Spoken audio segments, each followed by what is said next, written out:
alors avant la pause.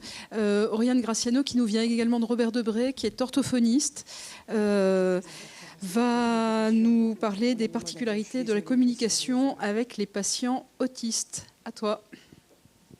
Merci. Alors, je vais essayer de me familiariser avec cet outil. Donc effectivement, moi je suis orthophoniste, je travaille dans une unité de diagnostic pour des patients, des enfants.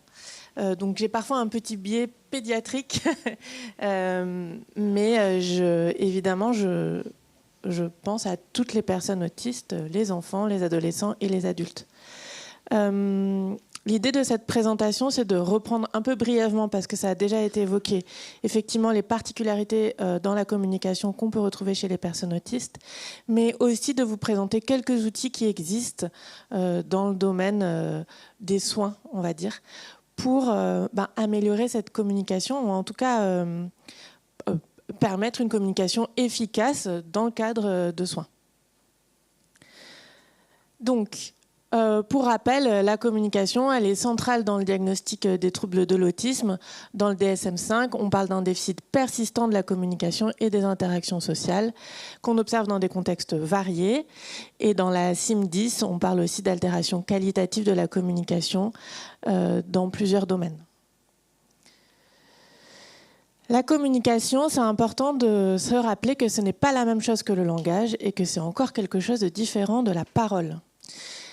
On peut communiquer avec des emojis, avec des images, avec des photos, avec des gestes, des mimiques, avec mon corps. Je peux communiquer plein de choses, tout ça sans parler, ni même utiliser le langage. Quand vous êtes venu du métro pour venir jusqu'ici, il y avait des petits pictogrammes Maison de l'autisme avec écrit 167 mètres ou 156, je ne sais pas si vous avez vu. Ça vous donnait une information, c'est de la communication visuelle pour vous indiquer vers où vous rendre et puis dans combien de temps vous y serez. Personne ne vous a parlé pour dire ça et pourtant on vous a donné une information, il y a eu de la communication. À l'inverse, la langue, le langage, c'est un ensemble de symboles qu'on peut utiliser et par exemple on peut maîtriser plusieurs langues, le français, l'anglais, mais on parle aussi parfois de langue informatique, de langage informatique, le HTML, d'accord ? Ces langues, on peut utiliser la parole pour s'en servir, mais pas forcément. Si vous parlez français, parfois vous écrivez français, vous n'utilisez pas votre bouche pour parler, vous n'avez pas besoin de paroles, mais vous utilisez quand même une langue, d'accord ? Donc, gardez en tête que même si une personne ne parle pas, ça ne veut pas dire qu'elle ne peut pas communiquer. Et puis parfois, on parle, mais on n'est pas vraiment dans la communication, d'accord ? On peut parler seul, mais par contre, on ne peut pas communiquer sans avoir un interlocuteur. Okay. S'il n'y a personne autour de moi, qu'il n'y a personne en ligne, je peux parler, mais en fait, je ne communiquerai pas parce qu'il n'y a personne pour recevoir mon message. Alors, quand on parle des difficultés de communication chez les personnes autistes, en fait, on peut parler de différentes choses. On peut parler à la fois d'un trouble du langage, il y a un problème au niveau de l'acquisition de la langue ou de plusieurs langues. Et dans ce cas, on va parler de difficultés qui sont à la fois en général sur le versant de la compréhension. Quand quelqu'un s'adresse à moi, j'ai du mal à comprendre. Et aussi d'expression. C'est-à-dire moi-même, j'ai du mal à m'exprimer, à utiliser cette langue. Alors, ça peut être les mots sont déformés et la personne est intelligible. Et là, en fait, c'est un trouble de la parole. C'est-à-dire que quand elle parle, quand elle utilise sa bouche, j'ai du mal à comprendre ce qu'elle dit. Ça peut être un problème plus de vocabulaire, de lexique. La personne, elle a du mal à apprendre des nouveaux mots ou à comprendre une variété importante de mots. Ou ça peut être des difficultés à faire des phrases. J'ai quelqu'un en face de moi qui va s'exprimer par un mot isolé ou des associations de mots, et qui va avoir plus de difficultés à faire une phrase un peu plus longue, un peu plus construite, en utilisant des structures syntaxiques. Et ces difficultés-là, on les retrouve aussi sur le versant compréhension, c'est-à-dire que des personnes qui vont comprendre une phrase simple, pas mal de mots, mais quand on va faire une phrase un petit peu plus longue, avec des structures syntaxiques plus complexes, ça va être difficile pour elles de comprendre ce que je dis. Et on peut aussi avoir pas de difficulté de compréhension ou d'expression. On arrive à faire des phrases, à utiliser des mots variés. Mais par contre, le langage est quand même un peu atypique. La personne va répéter des morceaux de phrases qu'elle a entendues juste avant ou parfois longtemps avant. Elle va utiliser des phrases, mais sorties de leur contexte. Alors, chez les enfants, par exemple, nous, on rencontre beaucoup d'enfants qui utilisent des phrases qui viennent de dessins animés ou de vidéos YouTube, qui vont réutiliser dans un contexte. Alors, parfois, ça fonctionne dans le contexte. Ça parle d'un jouet et on est en train de jouer à ça, donc ça marche. Mais parfois, c'est hors contexte. Ils vont réutiliser cette phrase à un moment qui, moi en tout cas, me paraît un peu bizarre et je ne comprends pas à quoi ça sert dans ce contexte-là. Ça peut être des néologismes, c'est-à-dire des mots ça ressemble à un mot, mais en fait, on ne le connaît pas, il ne fait pas partie du dictionnaire de notre répertoire. Ou un langage un peu répétitif. La personne, elle va avoir tendance à réutiliser un peu toujours la même phrase, la même façon de s'exprimer. Sans avoir forcément un retard de langage. Et puis le trouble de la communication, qui peut être associé ou pas aux difficultés de langage. Là, ça concerne à la fois des choses verbales, mais non verbales. Donc on peut avoir un contact visuel qui est différent, qui peut être un peu fuyant. La personne, elle a du mal à nous regarder dans les yeux ou à nous regarder dans notre direction, ou qui peut être mal coordonné avec la parole, c'est-à-dire la personne, elle nous regarde, mais pas dans les moments où on lui parle, elle nous regarde à un autre moment un peu en décalé, ou à l'inverse, il peut être un peu transfixant. Elle nous regarde dans les yeux, mais un petit peu trop longtemps. Là, vous voyez, quand je balaye un peu la salle, je passe d'une personne à une autre. Si je fixe sur une personne pendant longtemps, ça va devenir un petit peu bizarre. Ça va être aussi la proxémique, la façon dont je me tiens à côté des autres. Vous savez, ça, c'est encadré par des règles sociales. Quand vous êtes dans l'ascenseur ou dans le métro, spontanément, vous n'allez pas vous coller à la personne dans l'ascenseur si vous ne la connaissez pas. Vous allez plutôt respecter une petite marge de sécurité autour de vous. Alors, elle est propre à chaque personne, mais elle correspond quand même à des conventions sociales. Et chez les personnes avec autisme, elles peuvent être mal comprises ou altérées, ou alors la personne simplement, elle recherche un peu plus le contact, c'est plus confortable pour elle d'être proche ou d'être loin. Des expressions faciales, le docteur Marouani en a un peu parlé, qui sont parfois en décalage avec la situation ou même avec ce que la personne ressent. Et ça implique qu'elle peut avoir du mal à décoder vos propres expressions faciales. Et puis une prosodie, c'est-à-dire la mélodie, la musique que fait la voix, qui peut être atypique. Et ça peut jouer sur la compréhension de l'humour et du second degré. Donc ça peut mettre dans des situations sociales un peu inconfortables. Le trouble de la pragmatique, c'est une difficulté de communication, mais cette fois dans l'utilisation du langage, avec des difficultés à comprendre ce qu'on appelle le langage élaboré, qui repose beaucoup sur l'implicite, la polysémie, le fait que, par exemple, si je dis aller faire un tour, ça ne veut pas dire faire un tour sur soi-même, hein, ça veut dire aller se balader. Mais ça, finalement, nous, ça nous paraît facile à comprendre, mais quand on décrypte un peu comme ça tout notre langage, on se rend compte que y a plein de choses qui sont un peu des expressions imagées, de l'implicite, de la polysémie, qui peut être difficile à comprendre pour une personne qui a un trouble de la communication. Ça peut être parfois des propos qui sont perçus comme indélicats. Dernièrement, j'ai un petit garçon qui me disait mais qu'est-ce que t'as là? J'avais un bouton. Qu'est-ce que t'as là? T'as un bouton, c'est pas beau, j'aime pas ton bouton. C'est pas qu'il a envie de me faire de la peine, mais c'est juste que c'est une observation pour lui neutre en fait. Hein. Il me fait part de quelque chose. Il n'a pas la compréhension que finalement, moi, je peux ressentir de la gêne ou de l'ennui vis-à-vis de ce qu'il me partage. Et puis, ça peut être des difficultés dans la conversation avec une personne qui partage beaucoup d'informations alors dans un détail que je n'ai pas demandé ou va digresser. Je lui demande pourquoi il vient et en fait, il me raconte que ce matin, il a pris le bus, que le bus était en retard, que c'était le bus 64, qu'il préfère prendre tel autre bus. Vous voyez, avec beaucoup d'informations qui ne correspondent pas finalement à ce que moi, j'attends. Et puis parfois aussi un degré de familiarité, donc une difficulté à s'ajuster à la situation. Alors, la question la plus importante, à mon avis, aujourd'hui, c'est de réfléchir à, mais finalement, comment on fait pour pallier à ces difficultés ? Je vous l'ai dit, la communication, ça marche avec un interlocuteur. Et là, la question, c'est comment nous, en tant qu'interlocuteur, on peut faciliter cette communication, la rendre efficace, voire plaisante. Donc face à une personne autiste qu'on rencontre dans le cadre d'une consultation ou d'un lieu de soins, je pense que c'est très important d'abord de pouvoir identifier et demander à la personne ou à son entourage finalement ses préférences en termes de communication et son moyen de communication préféré. Et ça peut être pour des personnes non verbales, on va le voir, qui utilisent des outils, des dispositifs particuliers de communication, mais aussi peut-être pour une personne qui peut parler, qui a priori vous semble s'exprimer correctement, mais qui va vous dire en fait c'est vrai que moi je me débrouille mieux à l'écrit, et si je pouvais vous résumer tous mes symptômes à l'écrit, ça m'aiderait. Si je peux vous faire un compte rendu, ça sera peut-être plus facile pour moi. Ça peut être tout simplement comme ça.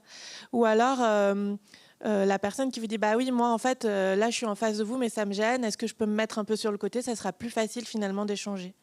Des petites choses comme ça déjà, ça peut faciliter un peu cet échange.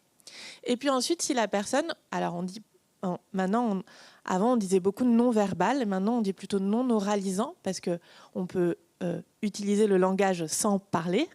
Donc si la personne est non-oralisante, elle a du mal à s'exprimer avec sa bouche, avec sa voix, elle peut utiliser un dispositif de communication.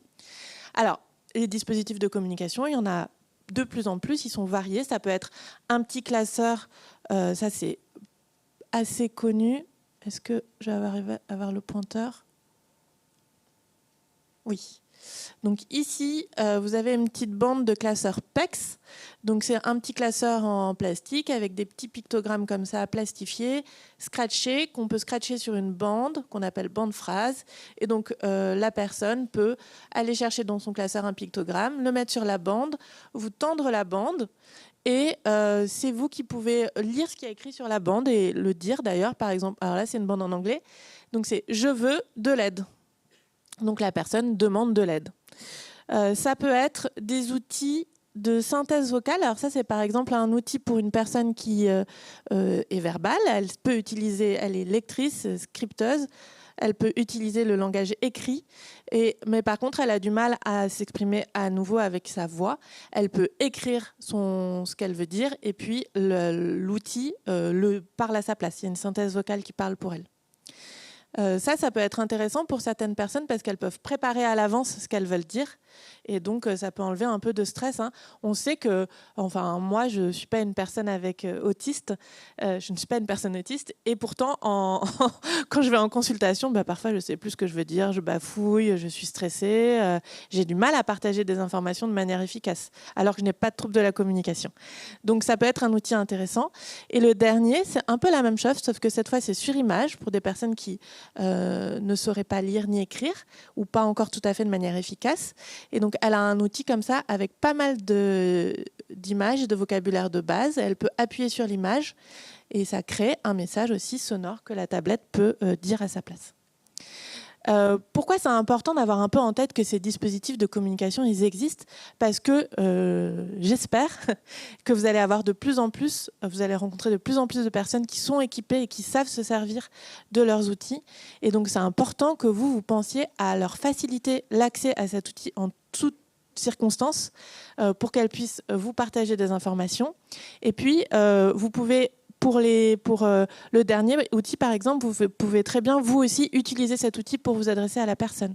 Si vous voulez lui parler, je ne sais pas moi, de ce qui va se passer demain, vous pouvez aller chercher le mot « demain », tu vas aller, vous allez chercher le mot « aller », à l'hôpital, voilà, ça donne une information peut-être plus simple à comprendre que simplement de manière orale.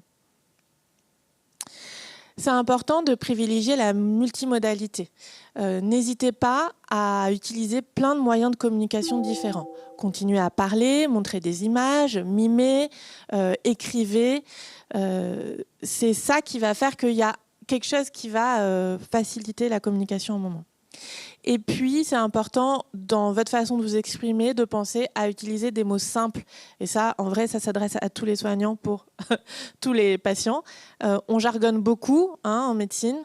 C'est important de penser à utiliser un vocabulaire simple pour expliquer ce qui va se passer. Et idéalement, univoque, c'est-à-dire qui ne soit pas ambigu, qui ne veulent pas dire autre chose. Pensez à aller faire un tour. Faites des phrases courtes. À la fois parce que c'est plus facile à comprendre et puis ça soulage sur le plan cognitif. Souvent, on nous donne plein d'informations en consultation. c'est pas toujours facile de se souvenir de tout. Et puis, laisser le temps à la personne de répondre, ça c'est très important. Parfois, on se dit, oh là, mais elle n'a rien compris, elle ne me répond pas. Mais en fait, on n'a pas bien pris le temps. On va en reparler un petit peu après. Donc vraiment, n'hésitez pas à prendre plusieurs secondes avant de poser une nouvelle question ou de reformuler. Alors, il existe des outils qui sont déjà super bien pensés, comme Santé BD. Je ne sais pas si vous en avez déjà entendu parler. Donc Santé BD, c'est un site internet. Je me demande s'ils n'ont pas développé une application aussi, sur lequel vous avez plein de petites bandes dessinées pour vous préparer aux consultations ou à certains soins. Et il y a vraiment beaucoup de choses. On parlait de soins dentaires, de soins gynécologiques, d'une simple prise de sang, d'examens plus poussés, d'IRM. Pendant la pandémie du Covid, ils ont développé plein de fiches sur apprendre à se laver les mains, qu'est-ce que c'est le Covid, comment éviter la transmission, qu'est-ce que c'est un vaccin. Et c'est personnalisable. Vous pouvez choisir au début du parcours, par exemple, est-ce que vous voulez que la BD illustre un enfant ou un adulte, une petite fille ou un petit garçon. Donc ça permet d'éditer des images de ce type personnalisées à la personne et de préparer les consultations ou les actes de soins. La PHP a développé aussi une application qui s'appelle Medipicto. Vous pouvez la télécharger, c'est gratuit sur Google Play ou sur Apple Store, et qui vous permet aussi d'accompagner votre anamnèse notamment, d'éditer aussi des conduites à tenir pour après l'hospitalisation. Et là, Medipicto, vous avez des pictogrammes, mais aussi c'est disponible en plein de langues différentes. Donc ce sont des outils qui sont aussi très utiles pour des patients qui ne seraient pas, francophones ou qui auraient un petit niveau de français. Alors, je voulais aussi vous parler du FALC. Le FALC, c'est le facile à lire et à comprendre. Et c'est un ensemble de règles qui ont été mises au point, on va dire, au niveau européen et qui s'appliquent à chaque langue européenne. C'est une façon de sélectionner les mots, de faire des phrases et aussi de mettre en page de manière à faciliter la compréhension pour les personnes qui auraient des troubles visuels, qui auraient un trouble cognitif, qui auraient un petit niveau de français ou qui seraient des petits lecteurs. Là, je vous ai donné un exemple de rédaction d'un document pour expliquer ce que c'est le VIH. Et donc, vous voyez, l'idée, par exemple, c'est de dire le VIH est un virus. Ce virus se transmet au lieu de, par exemple, il se transmet. Parce que il, si on n'a pas un très bon niveau linguistique, on ne sait plus à quoi ça réfère, on ne sait plus de quoi on parle. Donc, des petites choses toutes simples comme ça qui permettent de faciliter la compréhension. Et vous avez beaucoup d'informations sur le FALC, sur le site GNCRA, qui vous renvoie vers d'autres sites qui ont élaboré des fiches en FALC. Le FALC, c'est quelque chose qui est utilisé dans tout au quotidien. Vous avez par exemple maintenant des musées, des institutions culturelles qui proposent des livrets d'accompagnement aux expositions en FALC. Et c'est identifié par ce petit logo-là, en bleu.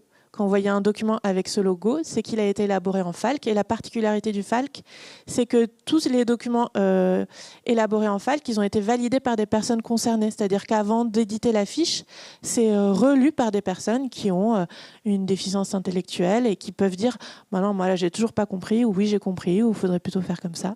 Donc, c'est intéressant. Et puis, pour la deuxième partie de ma présentation, je voudrais vous parler d'un outil qu'on a développé à Robert Debré, qu'on a appelé C3A pour communication alternative et augmentée pour l'accueil. Accueil constitue le 3e A. Et pour vous mettre un peu dans le bain de pourquoi on a conçu cet objet, je vous propose de regarder un petit clip vidéo de moins d'1 minute. L'idée, c'était un peu de se mettre à la place d'un enfant qui viendrait consulter dans notre service.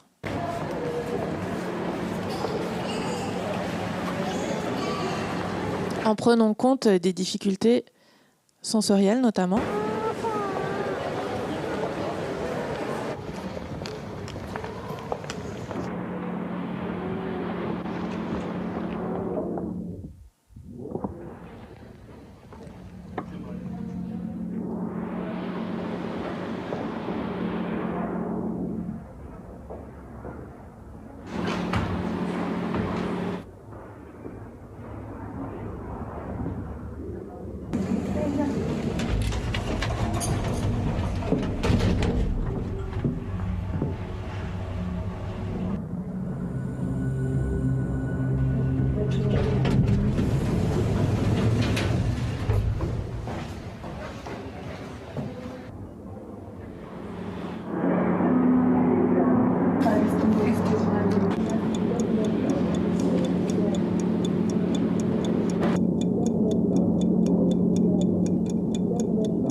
Donc l'idée, c'était de se mettre à la place de ces patients qui viennent consulter et de voir à quel point l'arrivée dans le service, elle peut être source d'incompréhension, de frustration et d'inconfort.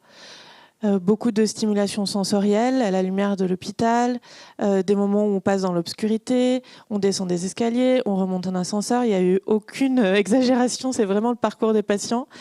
Des adultes qui ne s'adressent pas forcément à l'enfant, des temps d'attente, puis d'accélération, il faut aller vite, il faut attendre, il faut repartir. Et donc, on arrive avec des patients qui sont déjà juste dans la salle d'attente, dans un état de stress et d'inconfort important, qui ne permet pas de bonnes conditions d'hospitalisation, tout simplement. Donc notre idée, c'était comment on peut faire pour faciliter l'accueil de ces enfants et comment on peut développer les compétences des professionnels qui les rencontrent, notamment les professionnels de l'accueil. Sachant que c'est une problématique qui concerne beaucoup de soignants, puisque on estime que la prévalence des TND dans la population générale, c'est 5 à 10%. Donc même un médecin généraliste dans son cabinet, il a des chances de rencontrer une personne autiste. Tous les professionnels de santé donc, sont susceptibles d'accompagner, d'accueillir ces enfants. Alors, qu'est-ce qu'on a développé? On s'est appuyé donc sur des outils de communication alternative et augmentée. Souvenez-vous, c'est le fait d'enrichir la parole en utilisant des pictos, des gestes, des signes, des dessins et de s'appuyer sur cette multimodalité. Et ça permet à la fois de soutenir la compréhension et de permettre à la personne de s'exprimer. Donc nous, on a proposé une petite mallette dans laquelle on va retrouver 3 outils différents. D'abord, des tableaux de langage assisté. Alors, langage assisté, en fait, ça veut dire que nous, on va assister le langage avec ce tableau, et c'est des tableaux de pictogrammes qu'on va placer dans la salle d'attente et dans les lieux de consultation. On a aussi créé un petit porte-clés pour la communication mobile, la communication d'urgence avec des pictogrammes. Et puis, on s'est dit, OK, mais ces outils... les professionnels qui ne sont pas formés à la CAA, comment ils vont faire pour se sentir légitimes à les utiliser. Et donc, on a créé 5 petites vidéos-capsules de 4-5 minutes chacune à destination des professionnels pour qu'ils comprennent quels étaient les enjeux et comment, tout simplement, ils peuvent utiliser ces outils. Alors, les vidéos, ça ressemble à ça. Il y en a 5. Il y en a une première dont vous avez vu l'extrait, l'immersion à l'hôpital. Et puis ensuite, il y a une vidéo sur comment finalement on peut être un bon interlocuteur avec des petites astuces comme compter jusqu'à 10 pommes avant de reprendre la parole. C'est juste essayer d'imaginer, vraiment prendre le temps. On voit les 10 pommes arriver. C'est pour se visualiser le temps d'attente qu'il peut falloir avant de formuler quelque chose à notre interlocuteur. Une autre vidéo qui rappelle qu'est-ce que c'est la CAA. Une petite vidéo avec les signes qu'on peut utiliser de manière plus fréquente. On a vu que la CAA, c'était aussi des signes. Donc, apprendre au personnel à signer. Donc là, c'était destiné à la pédiatrie. Donc, par exemple, à signer papa, maman, la maison, des petites choses comme ça. Et puis, une dernière vidéo, je me lance pour montrer comment, en situation pratique, on peut utiliser les tableaux. Et alors, le tableau, voilà, par exemple. Donc ça, c'est le tableau qu'il y a dans notre salle d'attente, à plusieurs endroits d'ailleurs de la salle d'attente. Et l'idée, hop, je récupère le pointeur, c'est de dire par exemple, papa et maman, ils vont attendre ici. Et puis toi, tu vas aller avec le docteur pour jouer. OK ? Ou alors dire, regarde, maintenant, c'est fini, et on pointe en même temps le picto fini, tu vas rentrer à la maison. Et vous voyez pourquoi je dis que c'est multimodal, parce que je parle, je pointe le picto, et puis là, j'ai plus de main, je ne peux pas le faire, mais je peux aussi faire le signe en même temps, tu vas rentrer à la maison, d'accord ? Et je multiplie les chances pour que la personne, elle ait bien compris mon message. Et puis l'idée, c'est que l'enfant qui me voit faire ou qui est déjà un peu sensible à ces outils-là, il peut lui-même dire « ouais, mais moi, là, en fait, je ne peux pas rester assis parce que j'ai envie de faire pipi, j'ai envie d'aller aux toilettes. » Donc des petites choses, finalement, relativement importantes. Donc ça, c'est pour le tableau, le TLA. Le petit porte-clés, il ressemble à ça. L'idée, c'est qu'on peut l'avoir sur soi, accroché à son badge. Et ça, c'est pour les moments, on n'a pas de tableau de communication à côté de moi. Comment je fais? J'ai quand même quelques petits pictogrammes un peu principaux avec jouer, les toilettes, aller, pour montrer pourquoi on se déplace là. J'amène l'enfant quelque part, mais je ne lui ai pas expliqué où. Je pourrais dire, oui, on va dans la salle d'attente, on va voir papa, maman. On les a fait fabriquer... pour qu'ils soient lavables, indéchirables. Et on a laissé des petites cartes. Certaines cartes sont blanches pour qu'on puisse les personnaliser. Si c'est des enfants qu'on voit plusieurs jours, on peut rajouter leur jouet préféré ou quelque chose qui les préoccupe en particulier ou que moi, j'ai besoin de leur communiquer de manière fréquente. Voilà.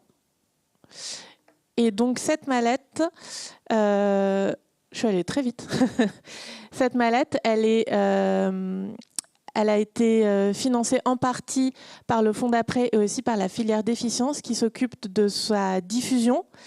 Et les outils numériques notamment sont tous disponibles gratuitement si vous en faites la demande auprès de la filière déficience. Je vous ai mis l'adresse mail. Ça veut dire que vous allez recevoir une version numérique des tableaux et des vidéos. Donc n'hésitez pas à aller consulter ce matériel. Et je voulais souligner aussi que nous avions reçu le soutien de l'association Isaac francophone, qui est une association qui soutient les outils et le développement de la communication alternative et augmentée, qui est un enjeu, je pense, central pour développer l'autonomie des personnes qui ont des troubles de la communication et notamment des personnes autistes.